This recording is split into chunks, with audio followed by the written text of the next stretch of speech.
Hello and welcome back to the channel. In this video I'm going to discuss 6 new transfer signings and whether they are worth considering for your Sun Dream team this season. The first new signing I would like to talk about is the best signing so far in my point of view. Arsenal have paid £34 million to sign Christoph Tzolis from Club Bruges.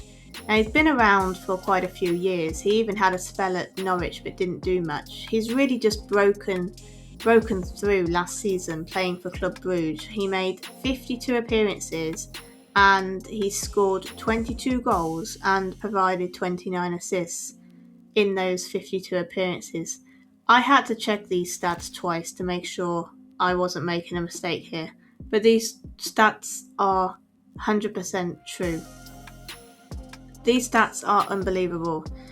He primarily plays left wing. He has already played in Arsenal's pre-season game so far and he's scored a goal. So 1 start, 1 goal already. Does he start in the Premier League? Well, who else have they got there? The main left winger is Martinelli. I originally thought he would start the season, but of course he went to the World Cup with Brazil, so there's a chance he doesn't join up with the Arsenal team until later. So there is actually potential that this guy starts on the left wing. So there's no guarantee though.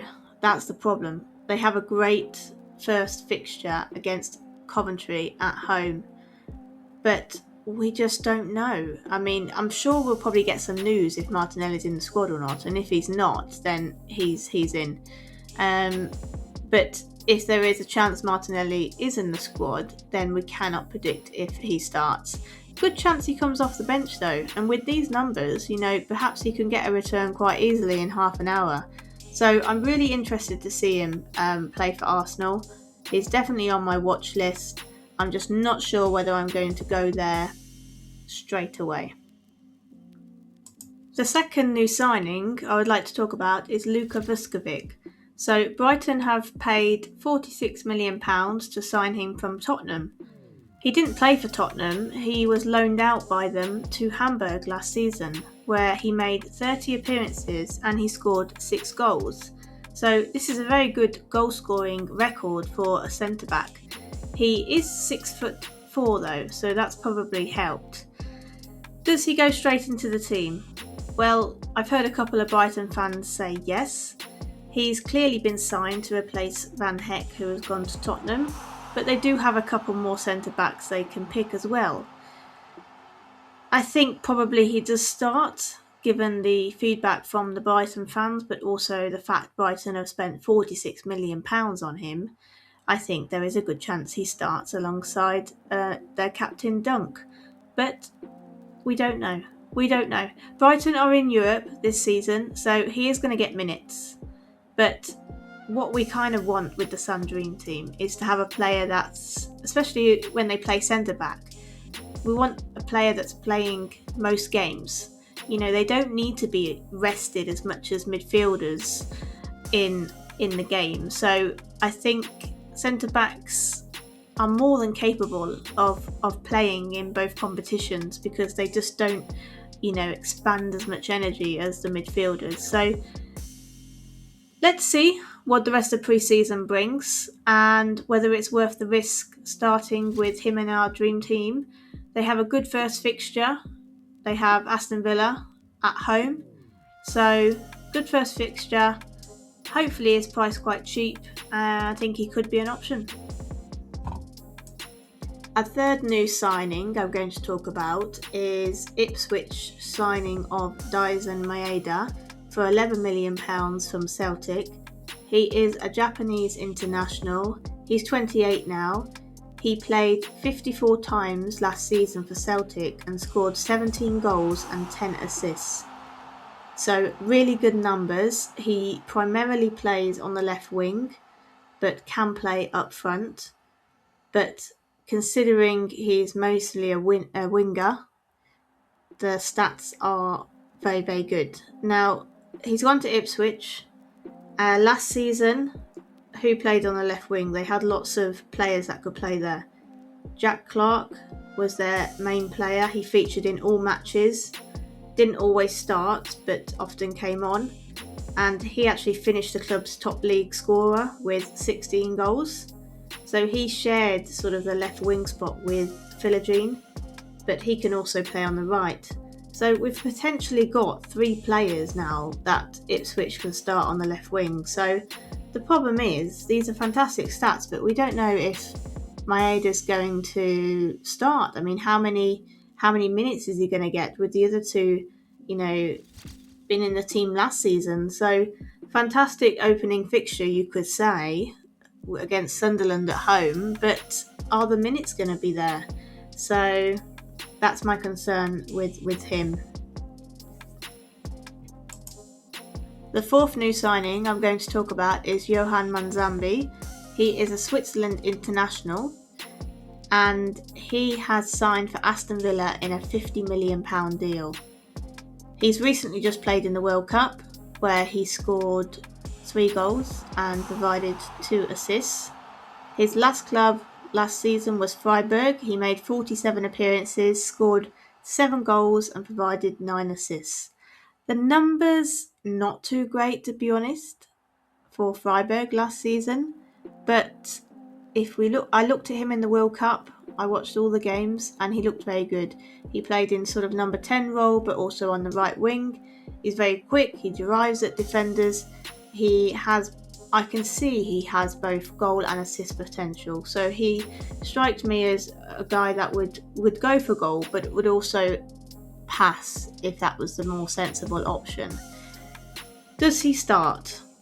Now, originally I thought no, because Buendia can play there. But Buendia can play also on the left wing, and he's also played on the right wing in pre-season. So I think potentially now he could start.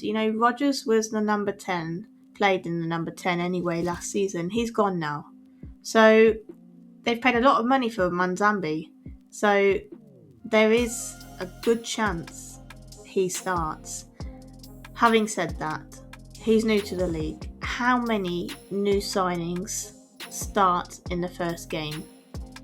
Not as many as those that don't. So there's always that seed of doubt. I think Aston Villa's opening match of the campaign this season against Brighton away, I don't think it's one to target to put Manzambi straight in the team. We need to see how they set up. Their second game is against Arsenal at home. Again, difficult fixture with a great defence. So perhaps after the first 2 games, we will get a bit more of an idea about how they're going to set up. Is he in the team? If he is, I think he's definitely one to perhaps consider for that Hull away fixture in the 3rd game week. The 5th new transfer I'm going to talk about is Liverpool's signing of Victor Munoz for £34 million. He is a Spanish international. He's 23 and his primary position is on the left wing. He played for Osasuna last season. He made 36 appearances, scored 7 goals and provided 5 assists. Again, the numbers aren't that great. My concern is, does he go straight into this team? I mean, potentially. Gakpo was very much favoured in the left wing position last season, but Arne Slot was there as manager. Now there is a new manager and this signing's been made by this new manager. So I think in time it is quite likely that this Victor Munoz will be playing left wing. I did read some transfer news that potentially Tottenham were interested in Gakpo, but I think it's very, very fresh, early news that's not necessarily going to materialise. So, I don't know too much about this player, to be quite honest. The numbers are not too great. They go away to Newcastle to begin with. He's not a player to go straight into your Sun Dream team, that's for sure, because there's no guarantee that he starts. Let's see what the first game brings, and then Liverpool do have 2 good fixtures in the second and third game weeks, Forest at home and Ipswich away. So I think this is a wait and see how he does in the first game week or so. The final new signing I would like to talk about is one of the most interesting. Dastan Satpaev. He is signed for Chelsea in a £3.4 million deal. Chelsea had this arranged back in February 2025, but they've made it official this month because he's turned 18 this month.